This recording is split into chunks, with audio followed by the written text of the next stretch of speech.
Congressman, you just listened to President Obama give his State of the Union. What's your initial takeaway? Well, our union is struggling right now, and a lot of it's because of the policies of President Obama. And yet, if you listen to him tonight, he continued this kind of divisive class warfare kind of language, trying to pit Americans against each other, instead of talking about working with Congress to actually solve the problems that can create a healthy economy, to get people working again, and frankly, to solve some of the problems that his own health care laws created that's causing American families to lose the good health care they had. How do you view the current State of the Union? When I talk to people in southeast Louisiana, it's really federal policies that are the biggest things that are holding them back, whether it's some of the regulations coming out of the White House through agencies like EPA that are causing higher electricity prices or higher gas prices, whether you're seeing so many of the devastating consequences of the president's own health care law. It seems like government's the thing that keeps getting in people's way right now. We heard the president talk about having a pen and being able to use it. Do you feel like that's the right path forward? The president keeps liking to talk about just picking up a pen and writing his laws. I mean, with a pen, the president cannot write laws. But what the president can do with the pen is approve the Keystone Pipeline.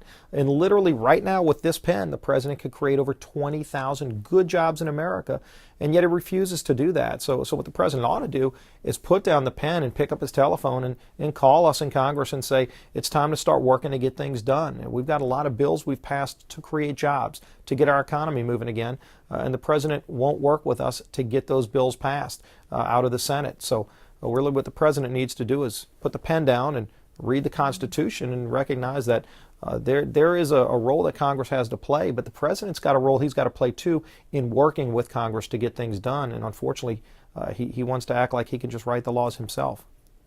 So what are you doing in the House to get the nation back on track? In the House, we've passed a lot of good bills, and frankly, we need to keep bringing good ideas forward. I'm proud to be a co-sponsor of a bill called the American Health Care Reform Act. It's a comprehensive bill that not only repeals the president's health care law, but it actually focuses on putting patients back in charge of their health care decisions. It focuses on lowering the cost of health care, which is a bigger problem today, and getting Washington bureaucrats and IRS agents out of those healthcare decisions. And also we're focusing on passing bills to create jobs, to create energy production, to solve flood insurance problems, to help families in southeast Louisiana that are struggling. And look, the time to act is now. Lastly, you invited Aaron Hirsch, a Slidell resident, to be your guest at tonight's State of the Union. Why? And how did you connect with Aaron? Well, months ago, as the president's health care law came online, I reached out to constituents throughout southeast Louisiana and asked them to share their stories with me, to tell me how the law is affecting them personally. And we got lots of stories that were very touching. And Aaron's story was one of those where he talked about the fact that he lost the good health care plan that he liked because of Obamacare.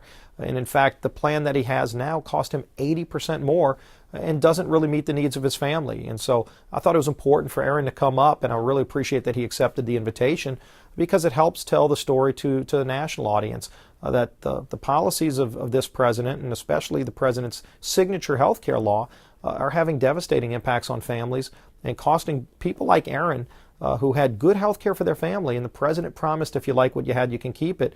And yet Aaron's a real example that the president broke his promise, not just to Aaron, but to millions of other people across the country. And there's a better way, and the president ought to listen to the stories of people like Aaron and finally start working with Republicans in the House to get things done and fix these problems. And lastly, if you had one message for the president after his address to the nation tonight, what would it be? I think the president ought to spend more time listening to the American people and looking at the problems that this country has right now and focusing on working with Congress to actually solve those problems. When he was a candidate, he talked a lot about ending the partisan divide, and yet all you hear from him is a lot of this partisan division. You hear a lot of policies that would actually divide Americans.